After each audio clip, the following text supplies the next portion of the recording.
সবাই খুব মন দিয়ে শোনো। এই হ্যান্ডগান তো ঠিক আছে, কিন্তু আমরা হাই রেঞ্জের গুলি ব্যবহার করতে পারবো না, কারণ এই গুলিগুলো বর্ডারে সোলজাররা ব্যবহার করে থাকে, আর শুটিং রেঞ্জের খেলায় হাই রেঞ্জের গুলি ব্যবহার করা নিয়ম বিরুদ্ধ।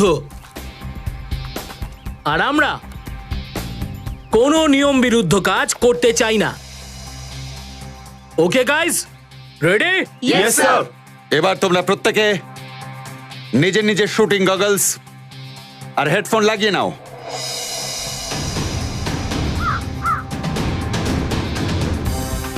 এবার তোমরা প্রত্যেকে নিজেদের বন্দুক তুলে নাও আর কাঁধে ঠেকিয়ে ধরো। চোখ টার্গেটে আর হাত ট্রিগারে। আর যখন আমি 3 বলবো তোমরা সবাই ফায়ার করবে। আজ দেখবো কে কত বড় বন্দুকবাজ। 1 2 3।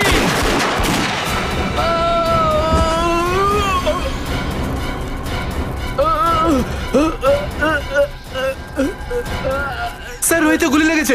কোথায় লাগলো গুলি? কাঁধে। ও গড, আমাকে বাঁচান, আমি মরতে চাই না স্যার। কিচ্ছু হবে না তোমার, একদম ভয় পেও না। ঈশান, এটা কি করলে তুমি? ওকে মেরে ফেললে? Have you gone mad?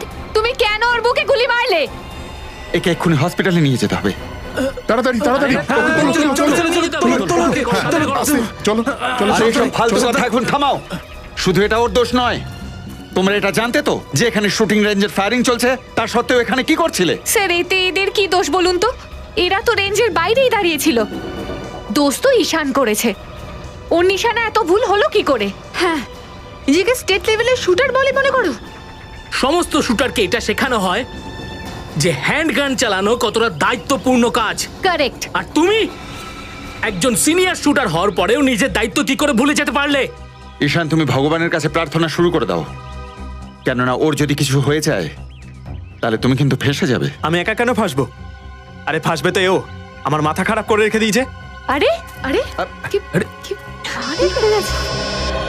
কি বলছে ও? একে ধরুন কাজ হ্যালো? করলো, তার উপর কে বলছেন? হ্যাঁ, কি রে বাবা?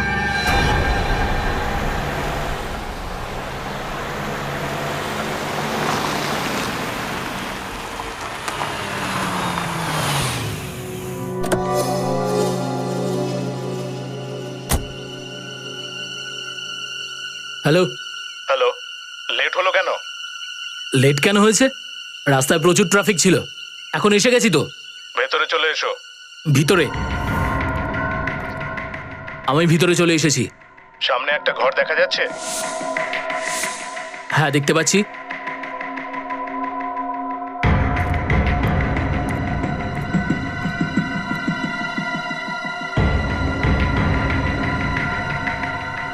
এবার বল।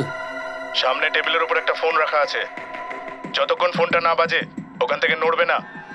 এ শোন, তুই কি আমার সঙ্গে ছেলে খেলা করছিস নাকি? এই, যতটা বলছি ওইটুকুই কর। নিজের মোবাইল ফোনটা বের করে রাখ বাইরে।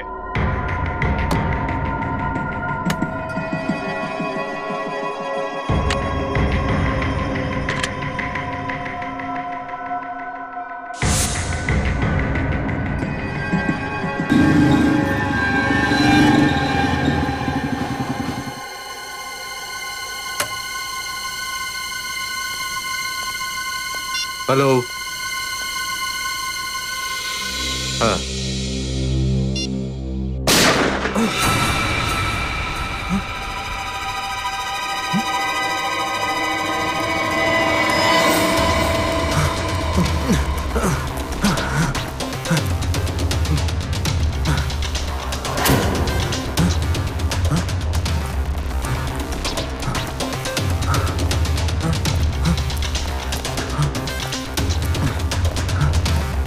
এটা কি?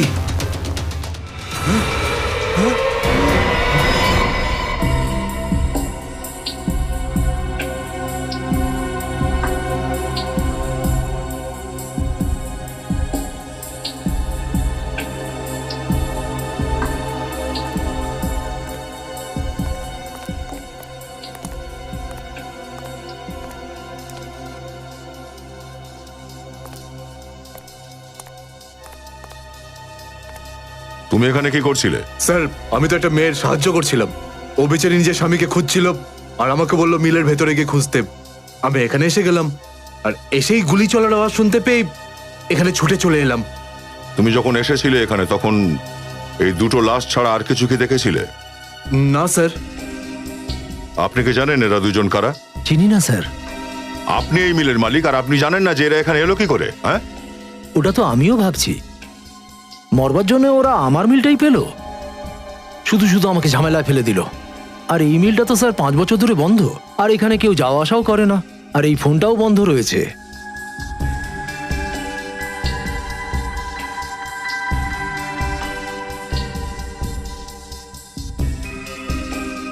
কোনো ওয়াচম্যান নেই নাকি এখানে? একজন ওয়াচম্যান ছিল, ওর বাচ্চাদের ছুটি পড়ে গিয়েছিল বলে 1 মাস আগে গ্রামে চলে গিয়েছিল।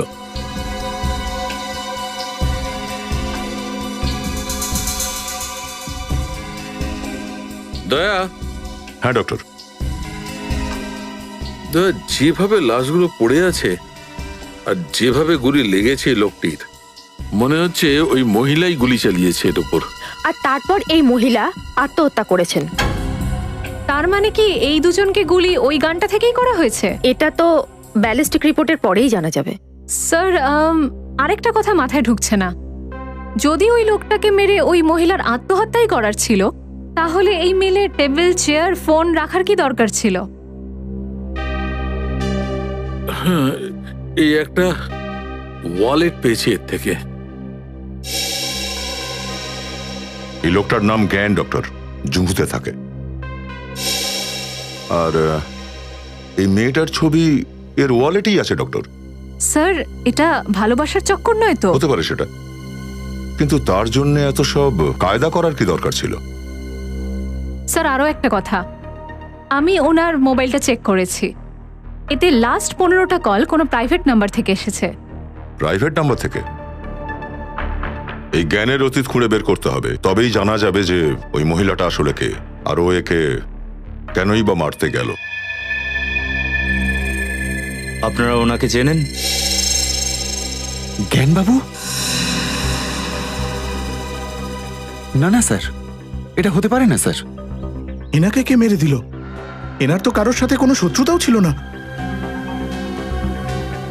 ইনি কে? আগে ইনি রূপালী দেবী, ঈশানের মা।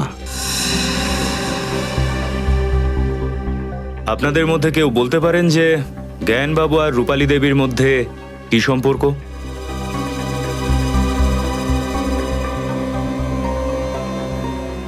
দেখুন, আমাদের সন্দেহ যে রূপালী দেবী জ্ঞানবাবুকে খুন করেছে আর তারপর নিজেকে গুলি করে আত্মহত্যা করেছে। স্যার, রূপালী আর জ্ঞানবাবুর তো আশীর্বাদ হয়ে গিয়েছিল আর ওদের দুজনের সামনের মাসেই বিয়ে হওয়ার কথা ছিল। কিন্তু কিন্তু কি? স্যার, কিন্তু ঈশানের এই সম্বন্ধ পছন্দ ছিল না। এই ঈশান কোথায়? ওই যে আসছে।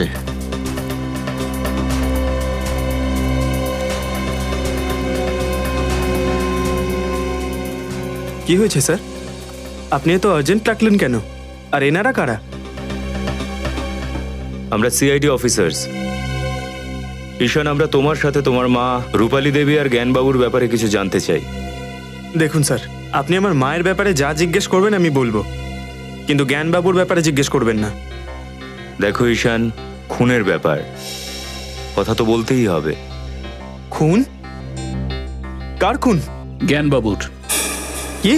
পবন মিলে আমরা ওনার লাশ পেয়েছি। কেউ ওনাকে গুলি করেছে আর আমরা। তাহলে আমি কি করব? আমি মানছি আমি ওনাকে সহ্য করতে পারতাম না, কিন্তু আমি ওনাকে মারিনি। একদম না, কিন্তু তুমি নও, তোমার মা ওনাকে মেরেছে আর তারপর নিজে আত্মহত্যা করেন। কি? মা মা আত্মহত্যা? আপনি এসব কি বলছেন স্যার? আমার ঈশান, আমি তোমার কষ্টটা বুঝতে পারছি, কিন্তু তোমার কি মনে হয় তোমার মা আত্মহত্যা করেছেন? একেবারেই না স্যার। স্যার, উনি তো খুব আনন্দে ছিলেন স্যার। রোজের মতন তাড়াতাড়ি উঠলেন, যোগা করলেন আর 9টার সময় অফিসের জন্য বেরিয়ে পড়েন। স্যার, এটা হতে পারে না স্যার। সামলাও নিজেকে। তুমি জ্ঞানবাবুর ব্যাপারে যা কিছু জানো প্লিজ আমাদের বলো। আমি আপনাদের বলছি, এখানে একটা ছোট দুর্ঘটনা ঘটে যায়। মানে একজন অ্যাটেন্ডেন্টের হাতে গুলি লাগে, যখন তাকে হসপিটালে নিয়ে যাওয়া হচ্ছিল তখন জ্ঞানবাবু একটা ফোন পান। ফোনটা আসার পরেই উনি ঘাবড়ে যান আর নার্ভাস হয়ে এখান থেকে চলে যান। কোথায় গেছিলেন আপনি জানতেন? আগে না, কোথায় গিয়েছিলেন বলতে পারবো না। কটার সময় গিয়েছিলেন জ্ঞানবাবু এখান থেকে? ধরুন 12টা নাগাদ। স্যার, ঈশান স্যার প্রথমেই চলে গেছিলেন, জ্ঞানবাবুরও আগে। স্যার স্যার রূপালী দেবী অফিসে গেছিলেন আর জ্ঞানবাবু শুটিং রেঞ্জ থেকে বেরোলেন। তাহলে ওনারা পবন মিলসে কখন পৌঁছলেন? আর তাহলে জ্ঞানবাবুকে ফোন কে করে থাকবে? কিন্তু জ্ঞানবাবুকে মারার পর রূপালী দেবী আত্মহত্যা করলেন কেন? এই সব প্রশ্নগুলোরই উত্তর আমাদের খুঁজতে হবে।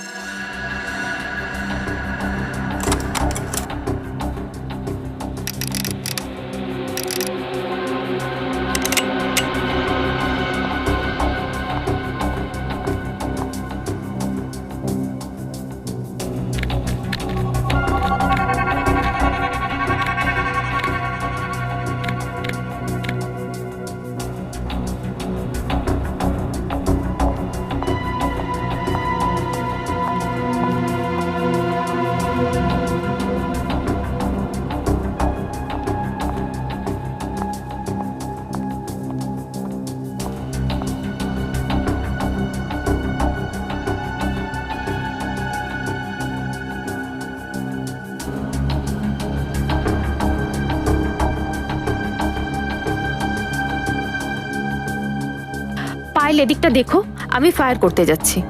ওকে।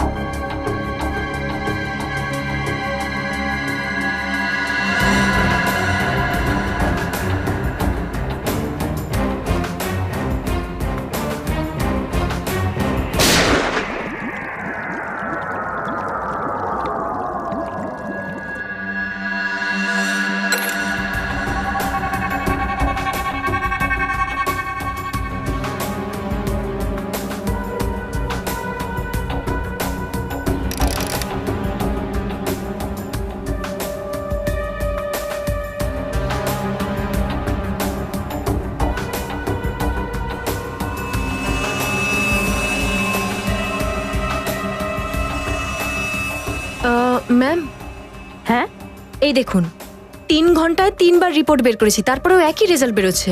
কি এসেছে রেজাল্ট? ম্যাম আপনি নিজেই অবাক হয়ে যাবেন, দেখুন এসে। এই দেখুন। আরে এটা কি? যেটা ভেবেছিলাম এ তো তার উল্টো বেরোলো। রূপালের মৃত্যু জ্ঞানবাবুর 6 ঘন্টা আগে হয়েছে। খুব ভালো করে চেক করে দেখে নাও, দেখো কিছু পাওয়া যায় কিনা। Yes sir. আমি এটা ভেবেছিলাম যে ম্যাডাম ওনার ফার্ম হাউসে রিল্যাক্স করতে গেছেন। উনি প্রায় শনি রবিবারই যেতেন। তুমি তো ওনার ড্রাইভার, তো তোমায় নিয়ে যেত না? যেতেন স্যার, কিন্তু এবারে কি কারণে? সাহেব, উনি কিভাবে মারা গেছেন? ওনার মাথায় গুলি লেগেছে আর জ্ঞানবাবুর বুকে। আমাদের সন্দেহ উনি আত্মহত্যা করেছেন। না সাহেব, উনি আত্মহত্যা কেন করতে যাবেন? দেখা যাক, সেটা সময় হলেই জানা যাবে। আচ্ছা, শেষবার ম্যাডামকে তোমরা কখন দেখেছিলে? স্যার কাল সকালে আমি নিজে ওনাকে অফিসে ছাড়তে গেছিলাম। কটার সময়? স্যার 9টার সময়। 9টার সময়? তার ঠিক আগে বা তার ঠিক পরে কি কি হয়েছিল মনে করে বলো। যেটা তোমাদের গুরুত্বপূর্ণ না মনে হয় তুমি সেটাও বলো, সবকিছু ডিটেলে। ওকে স্যার, ওই দিন ম্যাডাম লেটে উঠেছিলেন, তাড়াতাড়ি তৈরি হলেন আর জলখাবার না খেয়েই গাড়িতে এসে বসলেন। তো 9টার সময় অফিসে নিয়ে গেলাম।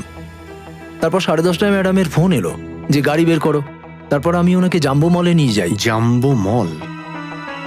সকাল সকাল অফিসের কাজ বাদ দিয়ে 10:30টার সময় উনি মলে যান? সাহেব, আমারও খুব অদ্ভুত লেগেছিল, কারণ উনি আমায় সঙ্গে নিয়ে যাননি। কেন? তোমাকে সঙ্গে নেবে কেন? গত 3 বছর ধরে উনি সবসময় আমায় সঙ্গে নিতেন ওনার জিনিসপত্র ধরার জন্য। আচ্ছা, মানে মলে যাওয়ার কোনো প্ল্যান ছিল না ওনার, হঠাৎ ওখানে চলে গিয়েছিল। স্যার। হ্যাঁ পঙ্কজ। স্যার, মনে হচ্ছে রূপালী দেবীর আত্মহত্যার প্রবণতা ছিল। এই দেখুন, নাইট স্লিপ 30 mg। এটা ঘুমের ওষুধ স্যার, ভীষণ পাওয়ারফুল। Doctor Kundan, psychotherapist. গত 1 বছর ধরে ওষুধ খাচ্ছিলেন।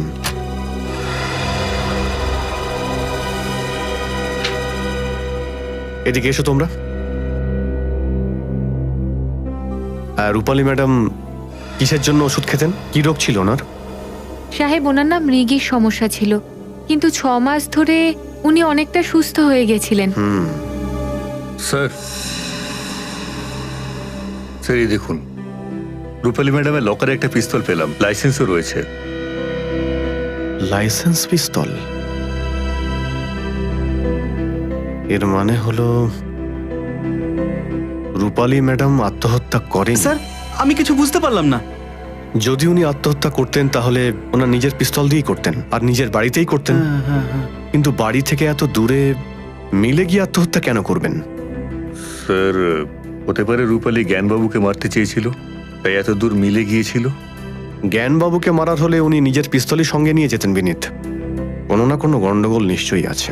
স্যার, আপনি কাকে সন্দেহ করছেন? আপাতত কিছু বুঝতে পারা যাচ্ছে না। শপিং মল, ঘুমের ওষুধ, ডক্টরের প্রেসক্রিপশন আর লাইসেন্সড গান, সবকিছু দেখে তারপর বুঝতে পারা যাবে জ্ঞানবাবু ও রূপালী ম্যামের সঙ্গে কি হয়েছিল।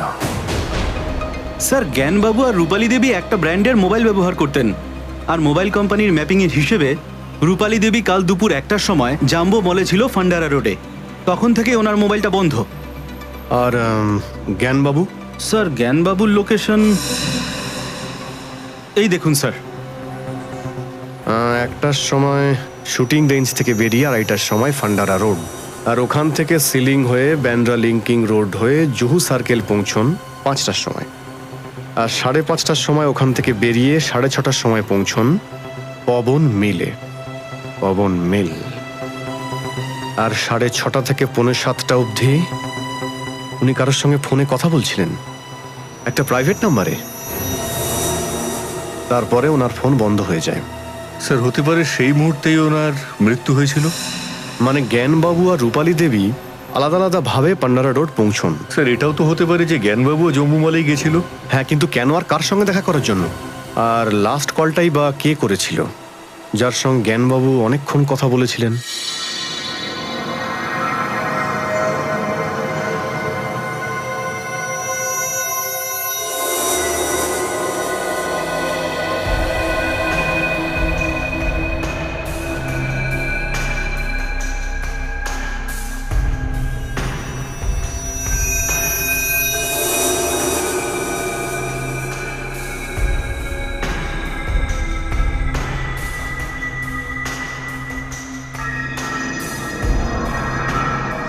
রতন। হ্যাঁ স্যার। আজকে যেভাবেই হোক স্টক ডিটেলসটা আমাদের ম্যানেজারকে দিতেই হবে। হ্যাঁ স্যার। আসলে এই কাজটা আমাদের গত সপ্তাহে শেষ হওয়া উচিত ছিল, তাই না? Sir, I am sorry sir, আমার শরীরটা খারাপ হয়ে গেছিল, সেই জন্য আমি আসতে পারিনি স্যার। সেটা আমি জানি। তুমি একটা কাজ করো, এক্ষুনি আমায় বলো কোন কোনগুলি স্টকে আছে আর কতগুলো করে আছে। হ্যাঁ স্যার, এই 315 বোরের 21টা গুলি আছে, আর এরই কার্টন প্যাক করা আছে স্যার।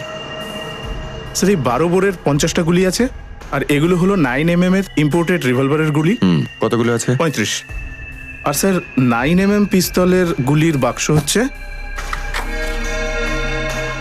2, 3। এটা কি? এই বক্স তো খালি দেখছি। হ্যাঁ স্যার। তাহলে তাহলে তুমি এই কথাটা আমায় আগে জানাওনি কেন? স্যার, আমি ভেবেছিলাম যে বক্সটা হয়তো আপনি খুলেছেন। তুমি কি পাগল হয়ে গেছো নাকি? যদি আমি বক্সটা নিজে খুলতাম তাহলে তোমায় আমি জিজ্ঞেস করতাম কথাটা। আর এটা কি? এখানে 6টা গুলি কম রয়েছে, কোথায় সেগুলো? স্যার, আমি জানি না স্যার। স্যার, আপনি আমাকে সন্দেহ করছেন স্যার। তাহলে কি করব? তুমি ছাড়া আর কার সাহস আছে এখান থেকে গুলি নিয়ে যাওয়ার? স্যার, গত 5 বছর ধরে আমি এখানে কাজ করছি, আর স্যার গত 5 বছরে একটাও কার্তুজ এদিক থেকে ওদিক কখনো হয়নি। স্যার, এই 6টা গুলি আমি কেন চুরি করব?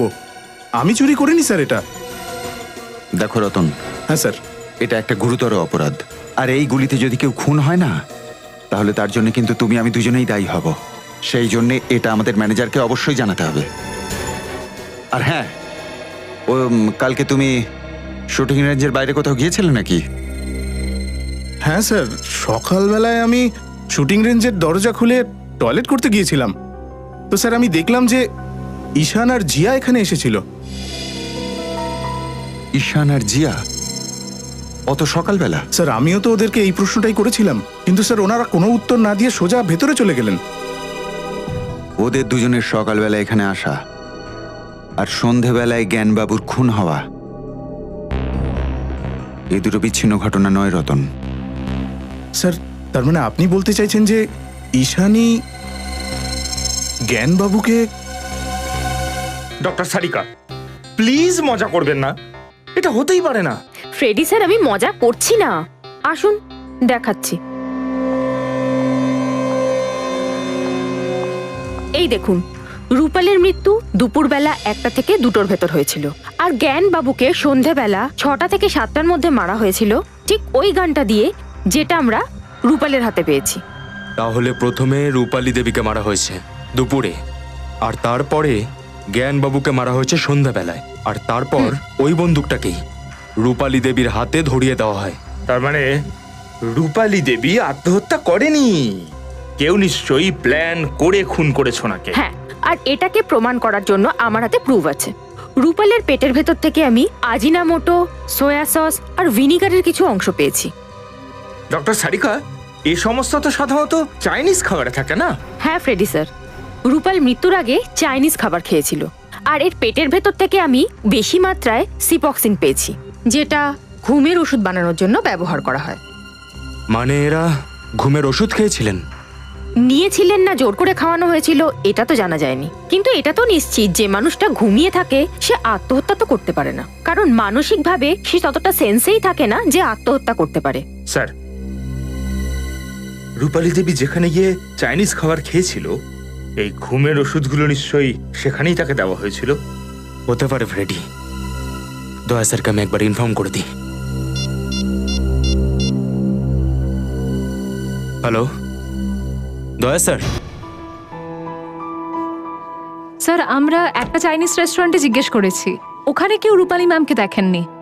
দেখা যাক, হয়তো এখানে কেউ চিনতে পারবে। খেয়াল রেখো কখনো আর এরকম ভুল করবে না। হ্যাঁ sir. Sir, table for couple sir. না, আমরা খাবার খেতে আসিনি, কিছু প্রশ্ন ছিল আমাদের। প্রশ্ন? কি প্রশ্ন? দেখুন, আমরা সিআইডি থেকে আসছি। Sorry sir. আপনি সরি বলছেন কেন? আমাদের থ্যাংক ইউ বলার সুযোগ দিন। হ্যাঁ, আচ্ছা এটা বলুন যে পরশু ঠিক দুপুর বেলায় একজন লোক আর একজন মহিলা এখানে খাবার খেতে এসেছিল, আর সেই সময়ই ওদেরকে খুন করা হয়েছিল। শ্রেয়া। খুন? হ্যাঁ। এই দুজনের। শৈলেশ? হ্যাঁ স্যার বলুন। কাল এনারা দুজন আমাদের রেস্টুরেন্টে এসেছিলেন না? আরে এই মহিলা যিনি সিজওয়ান ফ্রাইড রাইস আর মাঞ্চুরিয়ান গ্রেভির অর্ডার দিয়েছিলেন, আর খেতে খেতে ওনার মাথা ঘুরে গেল, নিজেও পড়ে গেলেন, প্লেটটা পড়ে গেল। হ্যাঁ স্যার, এর জন্যই তো আপনি কুককে খুব বকাঝকা করেছিলেন। সাথে কি এই লোকটাও ছিল? না স্যার, এই লোকটা ছিল না, অন্য কেউ ছিল। 30-32 বছর বয়স হবে, আর বেশ এডুকেটেড মনে হচ্ছিল। ওনারা দুজন কটার সময় এসেছিলেন? প্রায় 12টার সময়। দুজনে খাবার খাচ্ছিলেন, হঠাৎ ম্যাডাম অজ্ঞান হয়ে পড়ে গেলেন। আমরা সবাই ঘাবড়ে যাই, কিন্তু ওই ভদ্রলোক বিল চুকিয়ে তাড়াতাড়ি ম্যাডামকে নিয়ে চলে গেলেন। তার মানে ওই মেয়েটা ইচ্ছে করে অজ্ঞান হয়নি, ঘুমের ওষুধ দেওয়া হয়েছিল ওকে। আচ্ছা, পেমেন্ট কিভাবে করেছিল ওরা? ক্রেডিট কার্ড দিয়ে স্যার। ক্রেডিট কার্ডে? ক্রেডিট কার্ডের ডিটেলটা চাই আমার এখনই। এগুলি আপনাদের মধ্যে থেকে কেউ চেনেন? এটা ব্যালিস্টিক রিপোর্ট, যে 6টা গুলি শুটিং রেঞ্জ থেকে চুরি হয়েছে এটা তার সাথে ম্যাচ করে।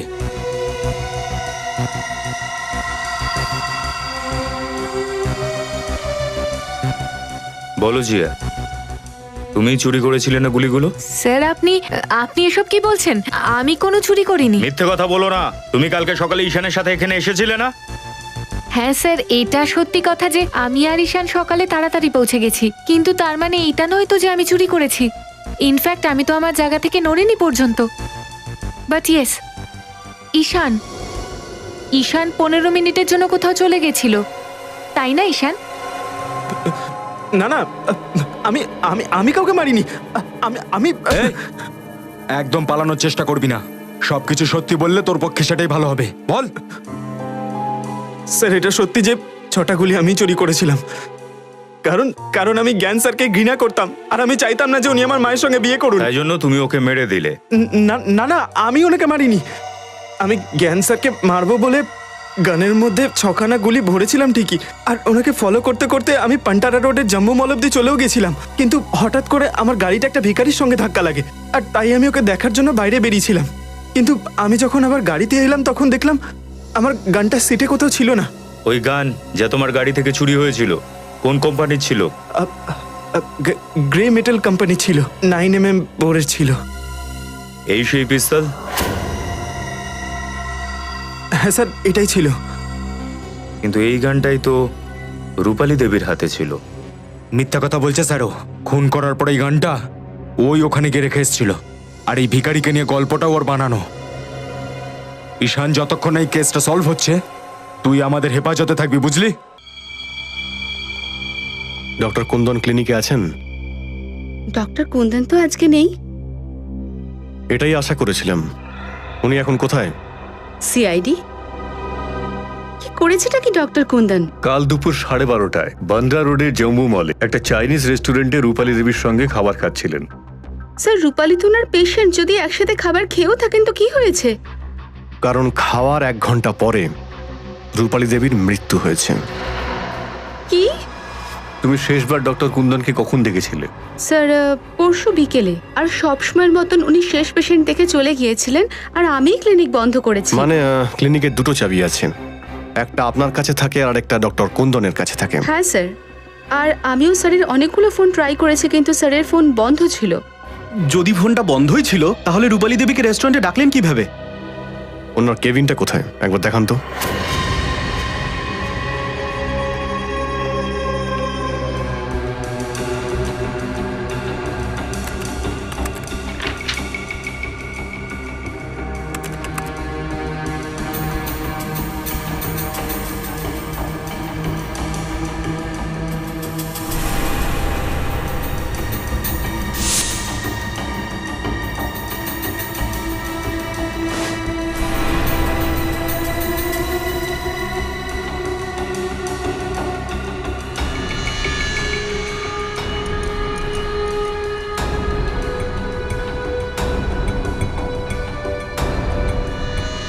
এই রক্ত মাখা চুল এখানে এলো কি করে? স্যার স্যার আমি জানি না, আর আমার তো স্যারের কেবিনে ঢোকারও পারমিশন নেই। পারমিশন নেই? মনে হচ্ছে খাওয়ার পরে মিস্টার কুন্দন এখানে আসেন, রূপালী দেবী ওনার সঙ্গে ছিলেন, তারপর ওনাকে খুন করে লাশটা এখান থেকে নিয়ে ওই মিলে রেখে আসেন। স্যার, আপনার সন্দেহই ঠিক হলো স্যার। এই দেখুন, লেডিস স্যান্ডেল আর রক্তমাখা একজোড়া গ্লাভস। এটা এটা তো রূপালীর। আপনি কি করে জানলেন? আসলে স্যার, আমার না এই স্যান্ডেলের ডিজাইনটা খুব পছন্দ ছিল, আর আমি রূপালীকে জিজ্ঞেসও করেছিলাম যে উনি এটা কোত্থেকে কিনেছিলেন। মানে রূপালী দেবীকে খুন যখন ডক্টর কুন্দন করেছেন, তাহলে জ্ঞানবাবুকেও উনি মেরেছেন। স্যার, খুব আশ্চর্য একটা ব্যাপার। ডক্টর কুন্দন একজন সাইকোথেরাপিস্ট, তাহলে উনি মেডিকেল স্কুল থেকে মরা মানুষের টেস্ট করার পারমিশন কি করে পেলেন? হ্যাঁ, ডক্টর কুন্দন তো জীবন্ত মানুষদের মাথার চিকিৎসা করেন, তাহলে মর্গে উনি মৃত মানুষদের সঙ্গে কি কথা বলতে গিয়েছিলেন? এই লোকটা আসলে কি চাইছে?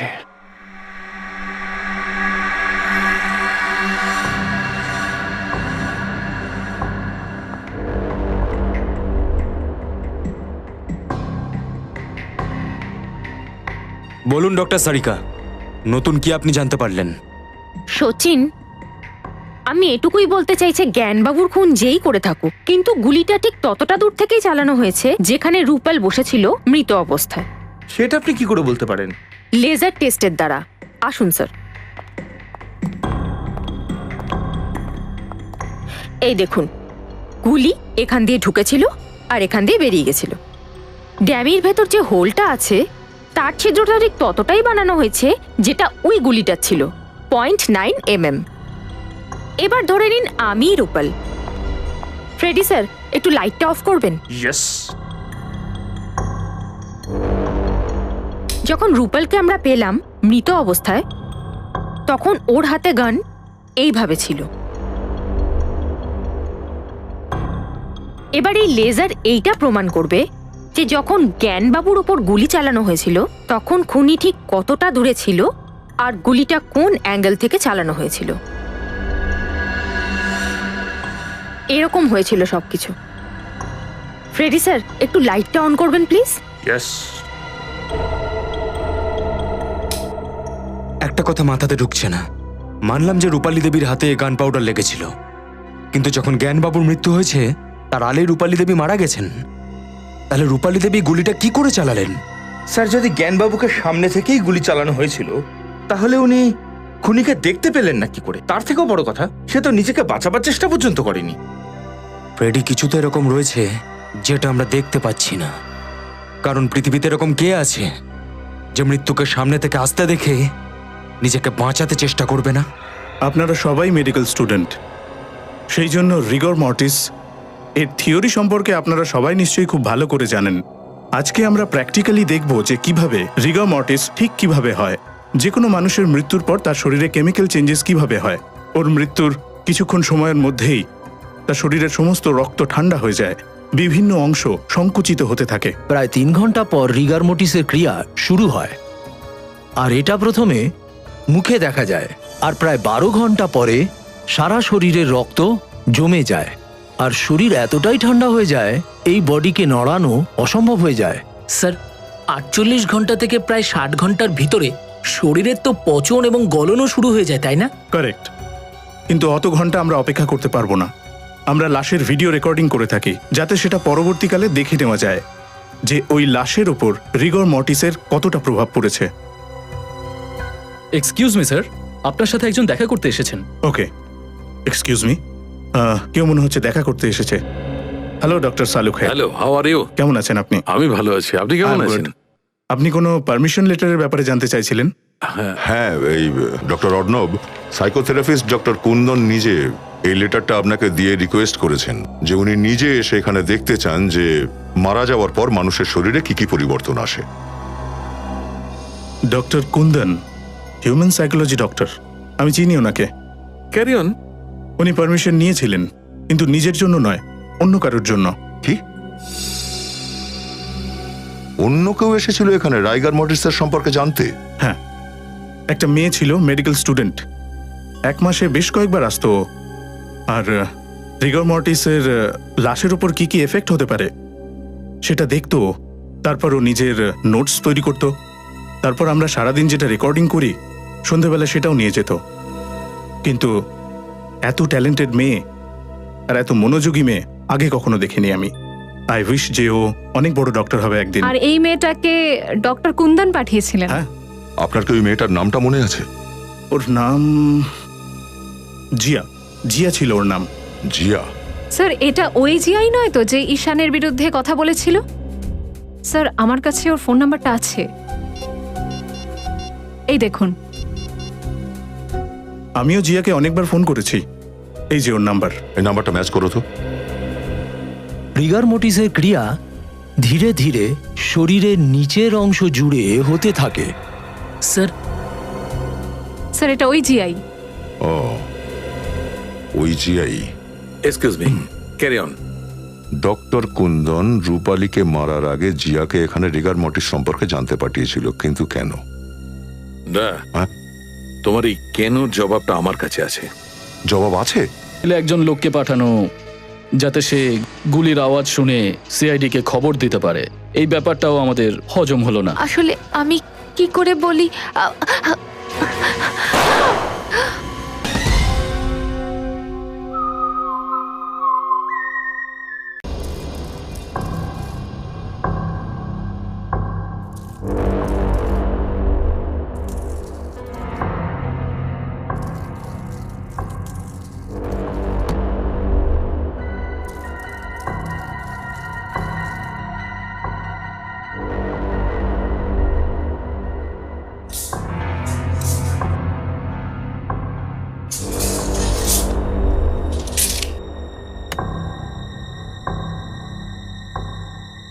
স্যার, সবকিছু ঠিক সেরকম ভাবেই সেট করা হয়েছে যেরকম আমরা লাশের সময় পেয়েছি। গুড, এবার তুমি একটা কাজ করো, শ্রেয়ার সঙ্গে লাশটাকে নিয়ে এসো। স্যার।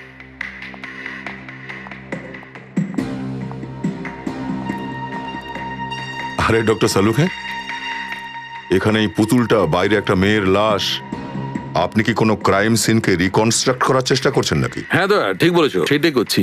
আর আমি ওপরে ক্যামেরাও ফিট করে দিয়েছি, যেটা সমস্ত রেকর্ডিংটা করবে সেটা মনিটরে দেখা যাবে বাইরে, যে ভেতরে কি হচ্ছিল।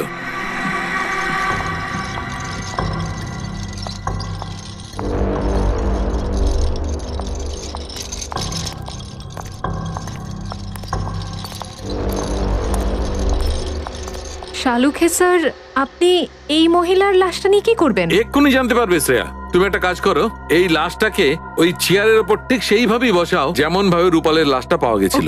আর তাড়াতাড়ি করো, এ মারা গেছে 2 ঘন্টা 45 মিনিট হয়ে গেছে, আর 15 মিনিটের মধ্যে রাইগার মন্টি স্টার্ট হয়ে যাবে। ফাস্ট। ওকে। গুড।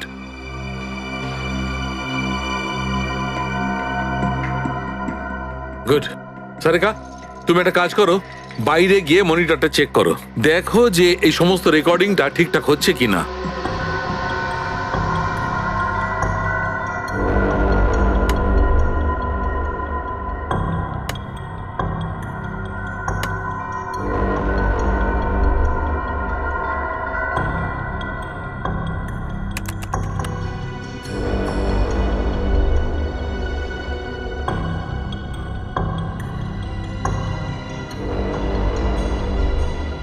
শ্রেয়া, একটা কাজ করো, এর হাতে বন্দুকটা সেইভাবেই লাগিয়ে দাও যেমন রূপালের হাতে ছিল। কুইক। স্যার।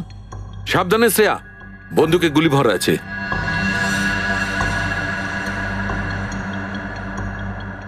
দয়া, বক্সে একটা কাঠের টুকরো হবে, দেখো তো একটু। এইটা এইটা, হ্যাঁ।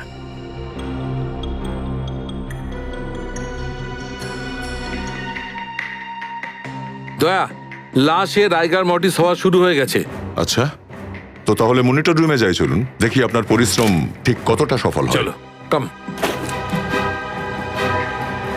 দয়া, ঠিক যেভাবে রাইগার মর্টিস ওই লাশটার মুখের থেকে শরীরের মধ্যে আসবে, ঠিক সেভাবেই খুনির চেহারা আয়নার মতো পরিষ্কার হতে থাকবে। ডক্টর, যখন জ্ঞানবাবুর গুলিটা লেগেছিল তখন তো রূপালের মৃত্যু মোটামুটি 6 ঘন্টা হয়ে গেছিল, তাহলে আমাদের আরো 3 ঘন্টা অপেক্ষা করতে হবে নাকি? অপেক্ষা তো করতেই হবে দয়া, খুনির মস্তিষ্কটা পড়তে হলে একটু অপেক্ষা তো করতেই হবে। কি ভাবছেন স্যার? না, যদি খুনটা আগে থেকেই প্ল্যান করা হয়ে থাকে তাহলে হতে পারে যে চিন্টুকে এখানে জেনে বুঝেই পাঠানো হয়েছিল। চিন্টুর এখানে এসে লাশটা দেখাও প্ল্যানেরই অংশ, কারণ চিন্টু এখানে না আসলে আমরা লাশের ব্যাপারে জানতেই পারতাম না। হতেই পারে স্যার, কিন্তু স্যার চিন্টু বলছিল যে ওকে এখানে কোনো মহিলা পাঠিয়েছিল। হতে পারে খুনি হয়তো কোনো মহিলাই। এই কেসে 2 জন মহিলা আছে, একজন এই রূপালী যে মারা গেছে, আর দ্বিতীয় ও নো, চিন্টুকে এক্ষুনি ডেকে পাঠাও। স্যার।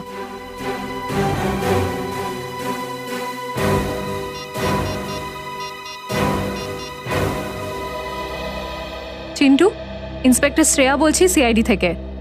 শোনো, তুমি এক্ষুনি পবন মিল চলে এসো। ঠিক আছে।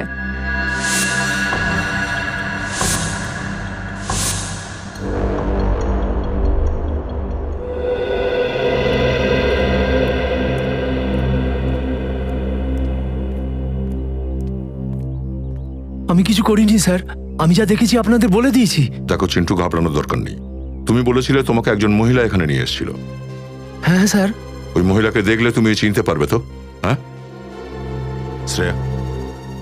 এই মেয়েটাই কি তোমায় বলেছিল? হ্যাঁ স্যার, এই মেয়েটাই স্যার। তুমি নিশ্চিত এই ছিল? এটাই। তার মানে 2টো খুনি জিয়ার কাণ্ড।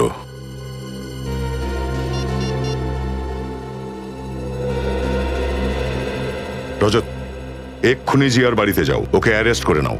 ওই বলবে আমাদের এখানে ফ্যাক্টরিতে কি হয়েছিল।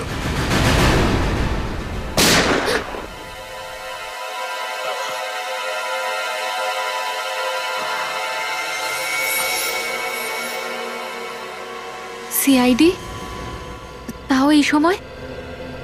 আগে আপনি যদি এত রাতে এই শুটিং রেঞ্জে থাকতে পারেন তাহলে আমরা কেন নয়? কি বলতে চাইছেন কি আপনি? মানে তুমি একজন মেডিকেল স্টুডেন্ট, আর একজন মেডিকেল স্টুডেন্টের গান আর গুলিতে ইন্টারেস্ট? কেন? আমার শুটিং এর ইচ্ছে থাকতে পারে না নাকি? হতেই পারে, কিন্তু মর্গে গিয়ে রিগার মর্টিসের স্টাডি করা, এই ব্যাপারটা ঠিক হজম হলো না। পবন মিলে একজন লোককে পাঠানো যাতে সে গুলির আওয়াজ শুনে সিআইডিকে খবর দিতে পারে, এই ব্যাপারটাও আমাদের হজম হলো না জিয়া দেবী। মানে আপনারা সব কিছু জেনে গেছেন? একদমই ঠিক। আর আমরা এটাও জানি যে তোমার সঙ্গে আরেকজন রয়েছে যে তোমাকে দিয়ে এই কাজগুলো করাচ্ছে। বলো কে উনি? আসলে আমি কি করে বলি?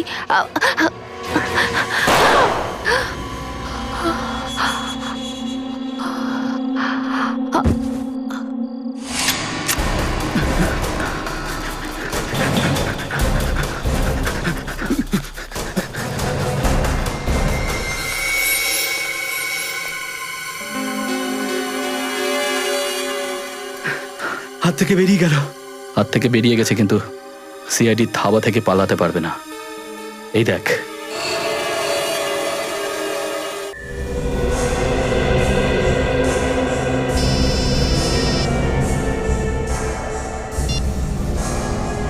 হ্যালো। হ্যাঁ, কি? ঠিক আছে, ওই বন্দুকটা সাবধানে রাখো, ওটাই আমাদের খুনিকে ধরিয়ে দেবে। ওকে।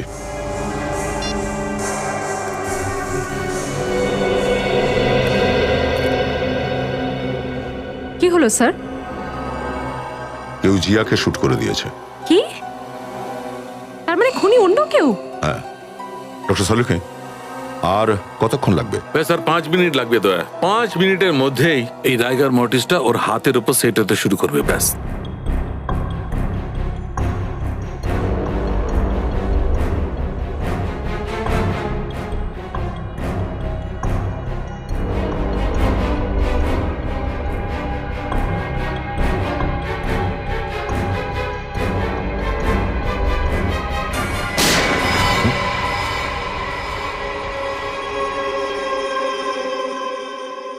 এই দেখো, এইভাবে হয়েছিল মৃত্যুটা। কিন্তু যদি জ্ঞানবাবুর সামনে রূপালের লাশ ছিল, তাহলে উনি ওটা দেখতে পেলেন না কেন?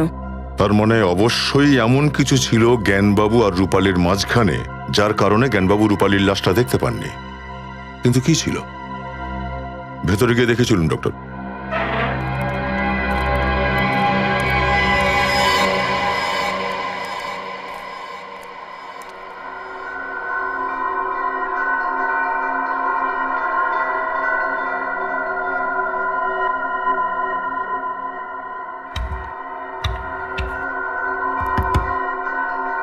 স্যার, এদিকে দেখুন।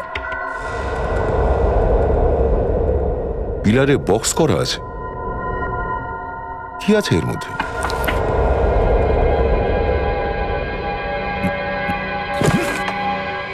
আরে ও,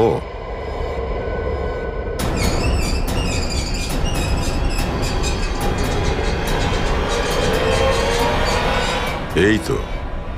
তাহলে এটার জন্যই জ্ঞানবাবু তার চোখের সামনে বসে থাকা মৃত্যুকে আদৌ দেখতে পাননি। এই পর্দাটা দেখো দয়া, এই ছিদ্রটা দেখতে পেয়েছো? পর্দার ওপর এই ছিদ্রটা গুলি লাগার কারণে হয়েছে। এই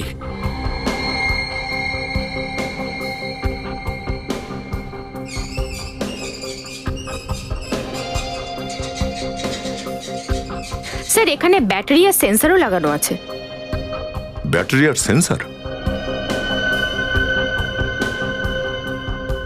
ও, তার মানে গুলি চলা মাত্রই পর্দাটা দুলে গিয়েছিল, আর সেন্সর অন হয়ে গিয়েছিল, আর পর্দা গুটিয়ে গিয়েছিল। আর সেই কারণেই যখন আমরা এখানে পৌঁছলাম তখন পর্দাটা দেখতে পাইনি। আর হয়তো যখন গুলি চলেছিল জ্ঞানবাবুর উপরে, তখন খুনি এখানেই ছিল। অনেক ভেবেচিন্তে প্ল্যানিংটা করেছিল সে। কিন্তু স্যার, এটা কার কাজ হতে পারে? সেই যার বন্দুক, বুলেট আর রাইগার মর্টিস সম্পর্কে যথেষ্ট ভালো ধারণা আছে, আর সেটা একজনই হতে পারে মাত্র।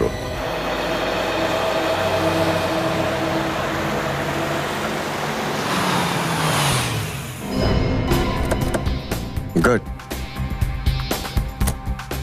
মায়রা, তোমাকে আমি কতবার বলেছি যে রাইফেল সবসময় স্ট্রেট ধরবে, এইভাবে, ঠিক এইভাবে। ওকে ওকে, এবার ওকে। গুলি একদম নিশানায় লাগবে। মায়েরা, অনিকেত স্যার যা শেখাচ্ছেন তা যদি ভালো করে না শেখো, তাহলে যে রূপালী দেবী আর জ্ঞানবাবুকে খুন করেছে তার মতো শার্প শুটার হবে কি করে? আরে স্যার, ইনি কাউকে খুন তো কি, অন্ধকারে কাউকে জখমও করতে পারবে না। স্যার, জিয়া ঠিক আছে এখন? বেঁচে আছে, কিন্তু আফসোসের ব্যাপার যে খুনি এখনো ধরা পড়েনি। স্যার, তাহলে আপনারা খুনিকে ধরতে পারছেন না কেন? আপনি জানেন খুনি কে? খুনিকে আমি না তো স্যার। কিন্তু আমরা জানি যে খুনি এই শুটিং রেঞ্জেরই। আপনারা আমাদের সন্দেহ করছেন? সন্দেহ নয়, সম্পূর্ণ বিশ্বাস যে খুনি আপনাদের মধ্যেই একজন। সেটা কে? আপনি আগে এটা বলুন যে শুটিং রেঞ্জে বিনা চেকিং এ কোনো গুলি বা গান আনা বা নিয়ে যাওয়া সম্ভব? না, একদমই না, কেননা আমাদের সিকিউরিটি খুব কড়া। একদম ঠিক বলেছেন আপনি। এবার একটু এটা দেখুন, এটা সেই গান যা দিয়ে জিয়ার উপর হামলা হয়েছিল। এই ধরনের গান কি আপনাদের শুটিং রেঞ্জে ব্যবহার হয়? না স্যার, এই ধরনের গান তো আমাদের এখানে ব্যবহার হয় না। তাহলে এই গান শুটিং রেঞ্জের ভেতরে এলো কি করে? আচ্ছা, আপনি আমাকে বলবেন এরকম এখানে কোনো লোক আছে কিনা যে এই শুটিং রেঞ্জে আসার সময় যাকে কোনোভাবেই চেক করা হয় না? হ্যাঁ স্যার, একজন জ্ঞানবাবু আর আরেকজন অনিকেত স্যার। যখন জিয়ার উপর হামলা হয়েছিল তখন তো জ্ঞানবাবু বেঁচে নেই, তাহলে বেঁচে রইল কে? অনিকেত স্যার।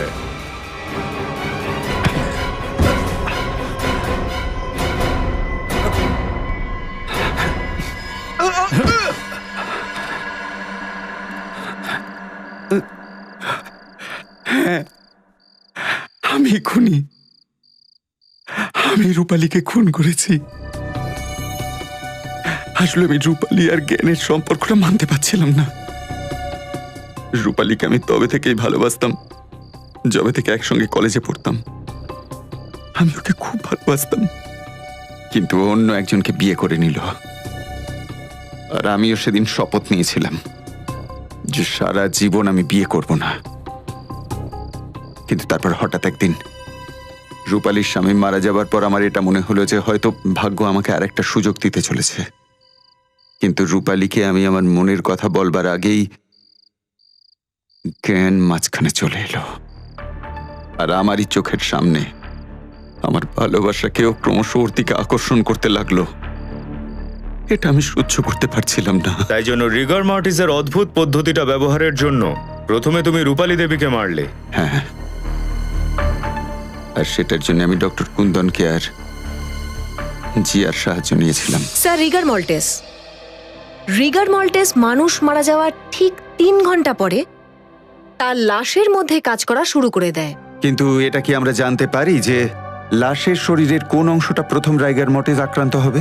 স্যার, এটা বলা তো খুব মুশকিলের, কিন্তু হ্যাঁ, অসম্ভব একদম নয়। আপনি যদি কন্টিনিউ লাশের পরীক্ষণ আর নিরীক্ষণ করেন, তাহলে এই লাশের এক একটা পেশিতে কখন আর কোথায় টান ধরা শুরু করবে সে জ্ঞানটা কিন্তু আপনি পেয়ে যাবেন। তারপরে তুমি কি করলে? তারপর আমি রূপালীর লাশটাকে নিয়ে গিয়ে পবন মিলে রেখে দিলাম।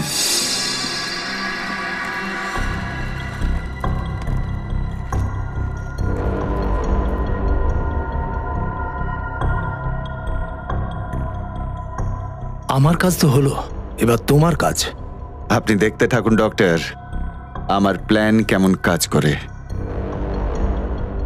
আপনি এক কাজ করুন ডক্টর, ওই পিস্তলটা রূপালীর ডান হাতে রেখে দিন, কেননা এখনো রাইগার মর্টিস শুরু হয়নি, তাই ডান হাতটা বাঁ দিকেই ভাঁজ হবে।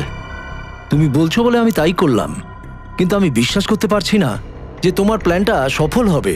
এবার দেখুন ডক্টর,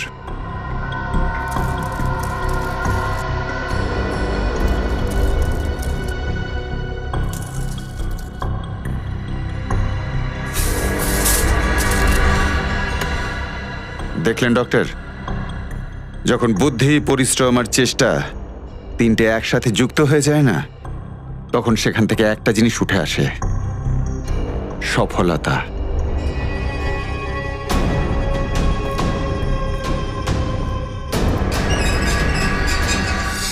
এবারে আপনি কি এটা বলার কষ্টটা করবেন? ডক্টর কুন্দন কোথায় আছে?